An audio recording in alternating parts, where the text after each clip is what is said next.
नमस्कार, आप देख रहे हैं एनडी न्यूज और मैं हूं अंजू शर्मा।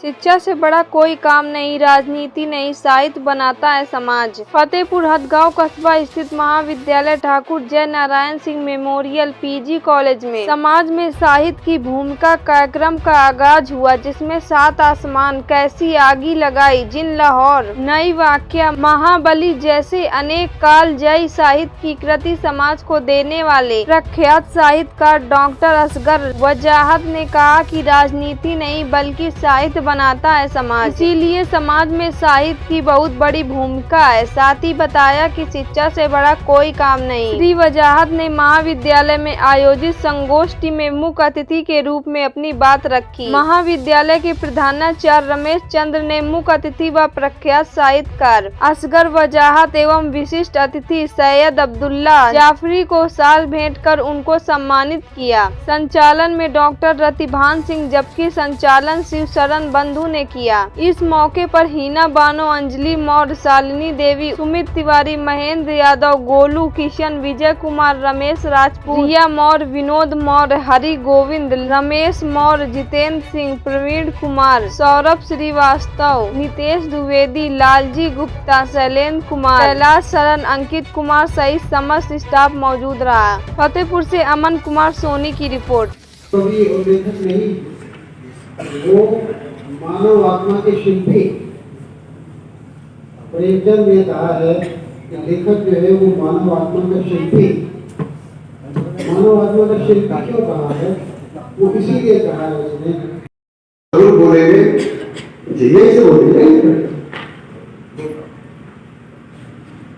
आप लोगों का बहुत बहुत शुक्रिया अदा करता हूँ कि मुझे आपने इस काबिल समझा, यहाँ मुझे बैठाला और आप लोग सब लोग यहाँ बेलिबासी तुझे छुपाने को हम, बेलिबासी तुझे छिपाने को हम, बेलिबासी तुझे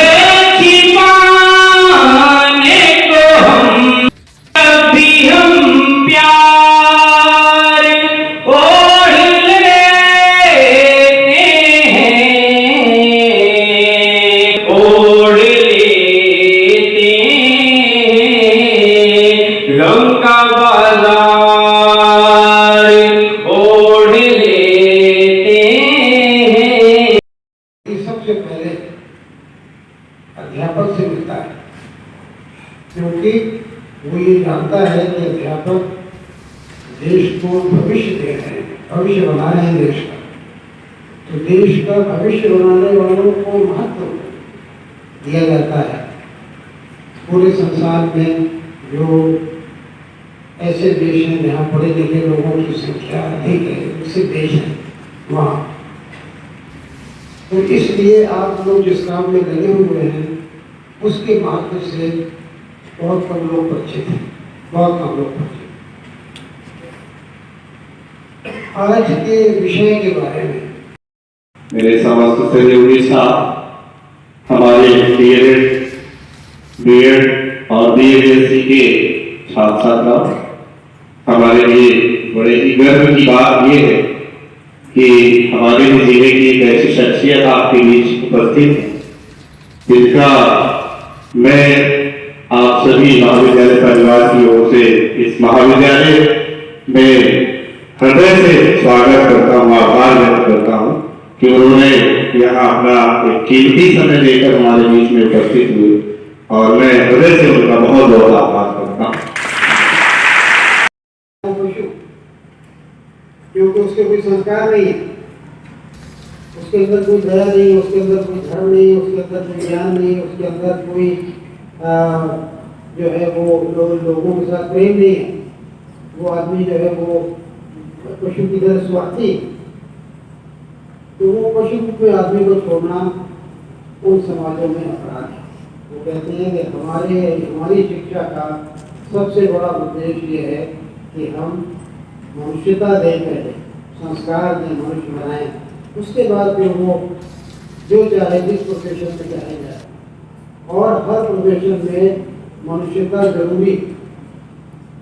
आप किसी भी काम में करें, अगर आपके अंदर मनुष्यता नहीं है तो आप असफल हो जाएंगे, असफल हो जाएंगे। और मनुष्यता का संस्कार आपको साहित्य से, कलाओं से।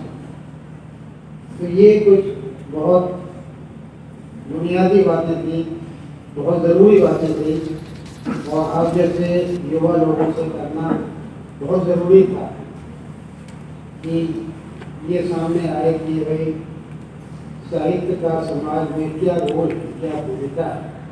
तो साहित्य की समाज में ये बहुत बड़ी।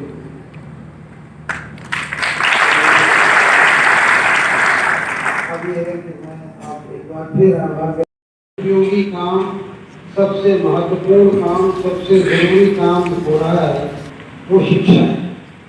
शिक्षा से बड़ा काम कोई नहीं है। देश में जितनी जरूरत शिक्षा की है, और जो लोग शिक्षा से जुड़े हुए हैं वे ही लोग दरअसल देश की सेवा कर रहे हैं।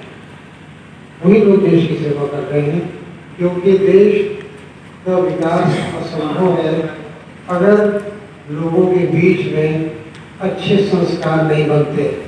और शिक्षा जो है आपको एक अच्छा मनुष्य बनाती है, अच्छा नागरिक बनाती है, एक अच्छा पिता बनाती है, अच्छा पुत्र बनाती है, अच्छी माँ बनाती है।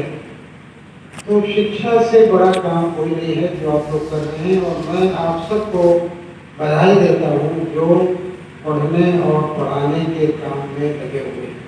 बहुत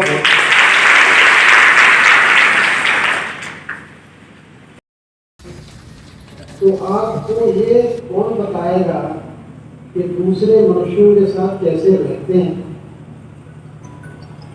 दूसरे मनुष्यों का कैसे सम्मान करते हैं।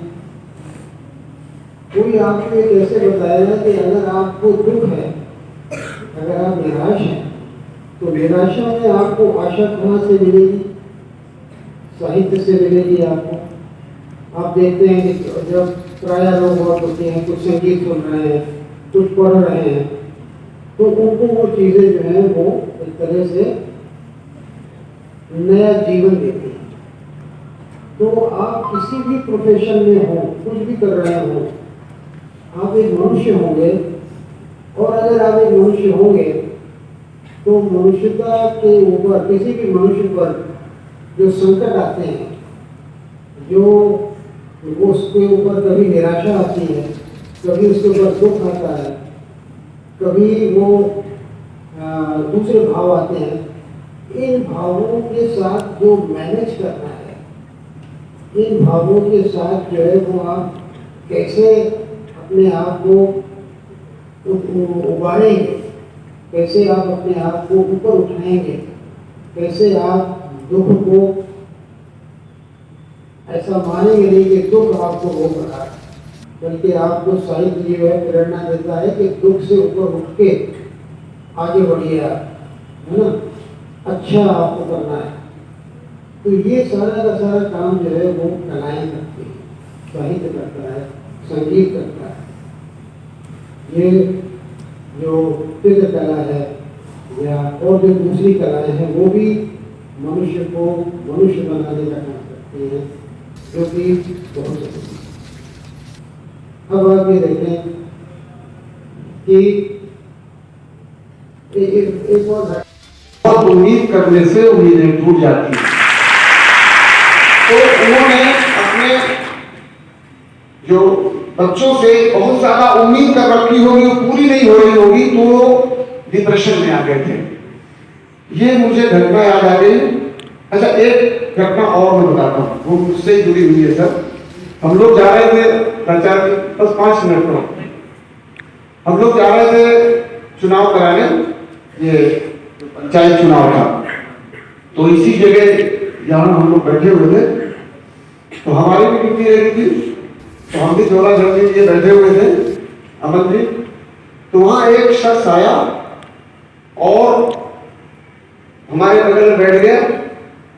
तो उन्होंने कहा, भैया हम आपको बहुत अच्छी तरह जानते हैं, लेकिन उनका भैया आपकी एक रचना थी बेटियों पे, जब से मैंने सुना मेरे बेटी 2 बेटियां हैं, सिर्फ बेटे नहीं हैं। मैंने उन बेटियों को बेटों से ज्यादा प्यार करना सीख लिया।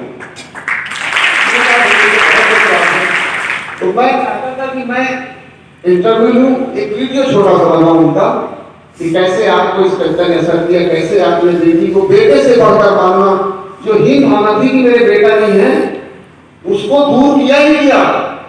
मैं समझता हूँ बेटों से ज्यादा मैंने मोहब्बत, प्यार और स्नेह देना सीखा उस एक छोटी सी पंक्ति से। 2 घटनाएं मेरे साथ भी घट रही थी, वो याद आ गई। इसलिए मेरा निवेदन है और खासकर प्राचार्य से, सभी टीचर से मैं कहना चाहता हूँ कि कई किताबें मैंने भी आपके लाइब्रेरी में रखवाई हैं, सर की किताबें भी रख जाएंगे, कुछ उपन्यास में जितनी गया तो चर्चा ले आऊँगा, आप जरूर आप पढ़िएगा। खासकर इस पर फिल्म बन गई है, लगभग वो पूरी हो गई है। Gandhi@.com सर्दी है किताब, हाँ जी, Gandhi@.com ये आपकी लाइब्रेरी में रखी रहेगी, संशोधित इन्हें पढ़िएगा। और बहुत धन्यवाद आपका। सबसे उनके सामने मैं क्या बोल सकता हूँ, क्या कह सकता हूँ। एक बात मैं जो आप लोगों से कहना चाहता हूँ, क्योंकि आप सब लोग विद्यार्थी हैं, कि पूरा समय आप अपना सिर्फ विद्या के ऊपर लगाइए, सरस्वती की वंदना में लगाइए और अपने टीचर का सम्मान कीजिए और उनको गौर से सुनिए कि वो क्या कह रहे हैं, क्या पढ़ा रहे हैं। क्योंकि मैंने जो कुछ भी अपने गुरुजनों से सीखा है, उनके चरण कमलों से जो कुछ हासिल किया है, वो ये किया है कि उद्योगिनम सिंह पुरुष मुंबई की लक्ष्मी दैवेति का पुरुषा वदंती। तो जो लोग भी उद्यम करेंगे, मेहनत करेंगे, वो लक्ष्मी ही नहीं, इज्जत भी पाएंगे और दुनिया की हर चीज उनको मिलेगी। और जो कायर है वो ये कहते हैं कि भाग्य से मिलता है, भाग्य से मिलता है।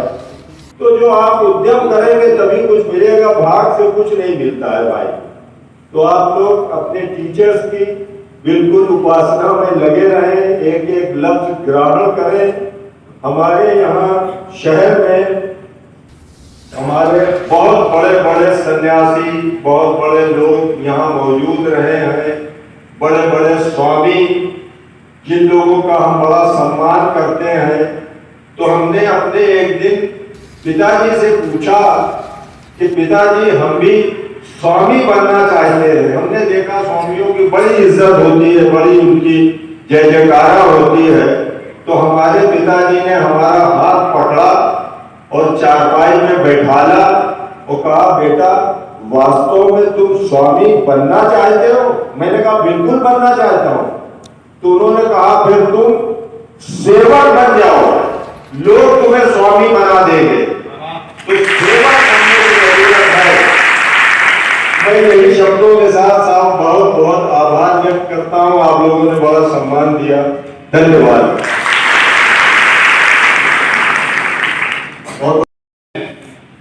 प्रख्यात साहित्यकार जी पधारे हैं, उन्होंने जो विषय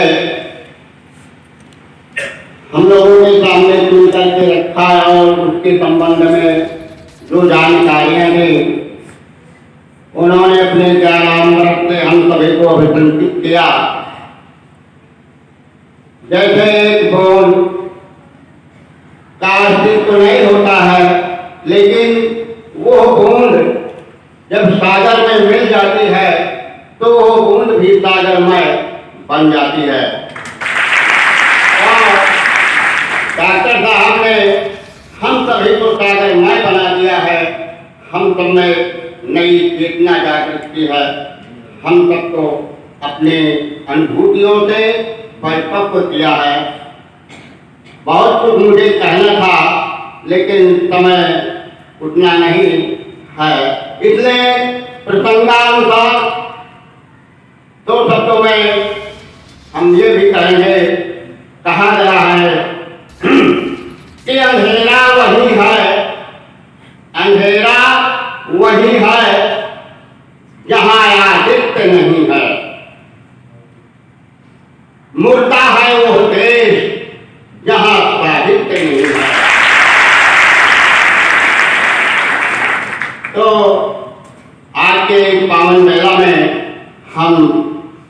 हमारे जो प्रमुख अतिथि हैं उनका मैं हार्दिक अभिनंदन करता हूँ, हार्दिक स्वागत करता हूँ। हमारा महाविद्यालय ऐसे ही महान विभूतियों से बहुत ही आशा रखता है और अपने यहाँ के प्राचार्य जी से भी हम और बंधु जी से भी आग्रह करते रहते हैं कि ऐसे ही महान विभूतियों से हम लोगों को लाभान्वित कराते रहें। जय हिंद, जय भारत।